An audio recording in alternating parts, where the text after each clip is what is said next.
Student देखो अब क्या करेंगे, जब हमको पता चल गया कि triangle O N cube, triangle O N cube angle N equal to 90 degree, O N equal to x1 equal to आधार,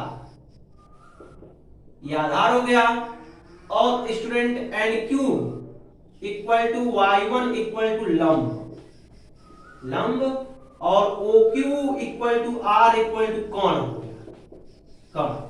हम आपको बताए थे ना स्टूडेंट, जो सबसे बड़ी भुजा है वो कौन होगा, कोण हमेशा कण और आधार के बीच में बनता है, तो बची हुई भुजा लंब होगा, तो मैंने एनालिसिस कर लिया, ठीक है। और आप ये जानते हैं, चूंकि ये चीज जानते हो, x1 equal to r cos theta और y1 equal to r sine theta, अगर स्क्वायर करके ऐड करो स्टूडेंट, तो x1 square plus y1 square equal to r square हो गया। इनको स्क्वायर करके हमने ऐड कर दिया, जब स्क्वायर करके ऐड करेंगे तो ये आ जाएगा स्टूडेंट, ठीक है ना, स्क्वायर करके ऐड करेंगे ये आ जाएगा। अब देखो क्या करेंगे स्टूडेंट, अब स्क्वायर करके ऐड करेंगे तो ये आ गया। अब इस त्रिभुज में, किस त्रिभुज में, ओ एन क्यूब में, ओ एन क्यूब त्रिभुज में, ये समकोण त्रिभुज है, पाइथागोरस प्रमेय लगाएंगे तो यही आएगा स्टूडेंट, आप लगाकर देख सकते हो, ठीक है।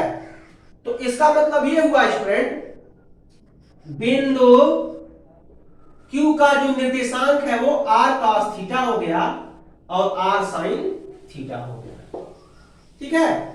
अब क्या करेंगे स्टूडेंट, अब हम x1 equal to r cos theta और y1 equal to r sin theta, ठीक है, तो यहां से एनालिसिस कर लो, cos थीटा का वैल्यू क्या होगा, x1 बाई r हो गया, और sin थीटा का वैल्यू y1 बाई r हो गया।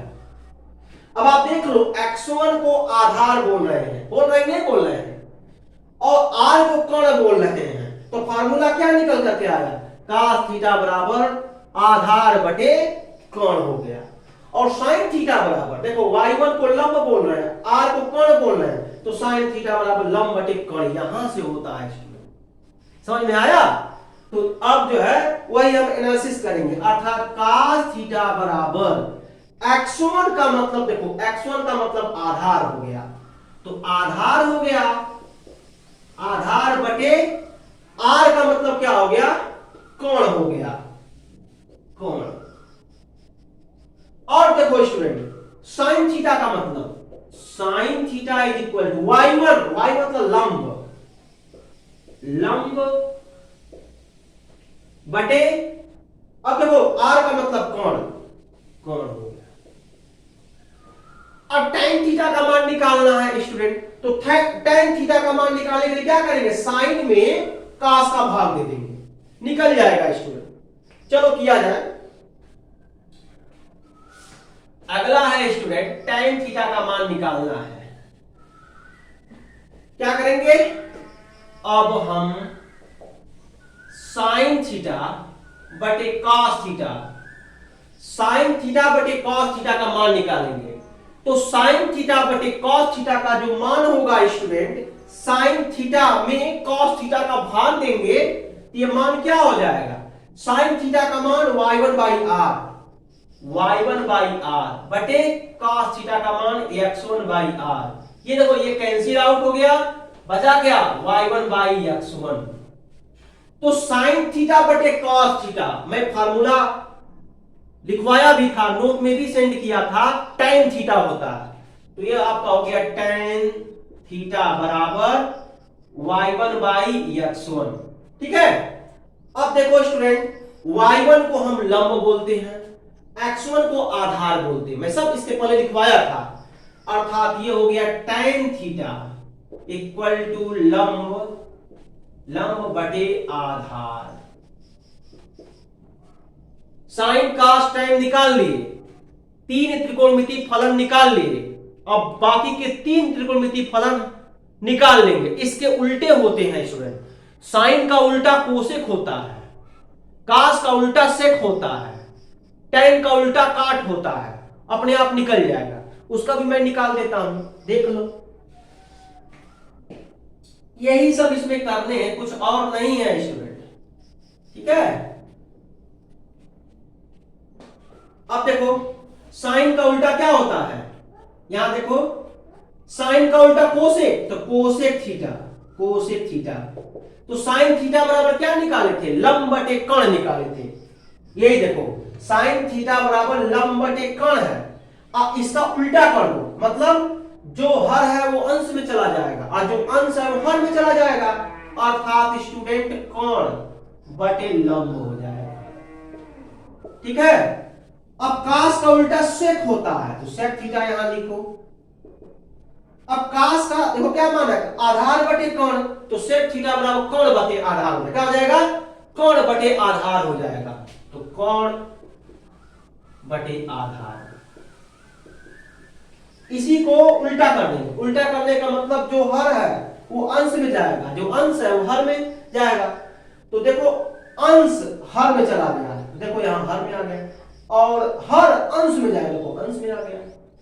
अब बाकी बचा क्या, कॉट थीटा, ये किसका उल्टा होता है, tan का, ये हो जाएगा आधार बटे लंब, आधार बटे लंब। तो देखो समस्त त्रिकोणमितीय फलन का मान हम निकाल लिए।